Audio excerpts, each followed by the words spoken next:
नमस्कार. पिंपरी चिंचवड हा अजितदादा पवार यांचा बालेकिल्ला मानलं जातं. त्याचसोबत पिंपरी चिंचवडमध्ये अजितदादा पवारांचे वर्चस्व आहे व त्यांच्याशिवाय इथलं पानही हलू शकत नाही असं बोललं जातं.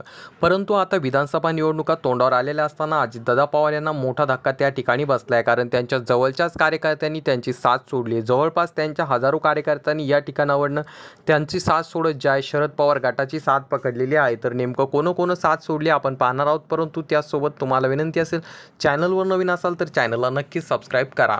मित्रांनो, येत्या काही दिवसामध्ये ज्या महाराष्ट्रामध्ये विधानसभा निवडणुका लागणार आहे त्या पार्श्वभूमीवरती अनेक पक्षाच्या ज्या आपल्या हालचाली चालू केलेल्या आहेत. अनेक ठिकाणी राजकीय भूकंप होताना आपल्याला दिसत आहे. अशातच आता अजितदादा पवार गटाला मोठा धक्का बसलेला आहे. त्यांचे शहर अध्यक्ष, माजी महापौर व त्यासोबत अनेक नगरसेवकांनी, जवळपास 20 नगरसेवकांनी त्यांची साथ सोडलेली आहे.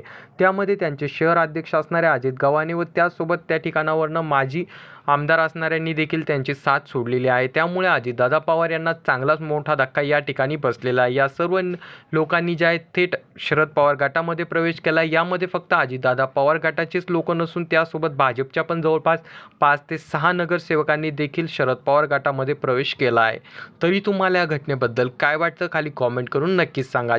नवीन असाल तर चॅनलला सबस्क्राईब करायला मात्र विसरू नका.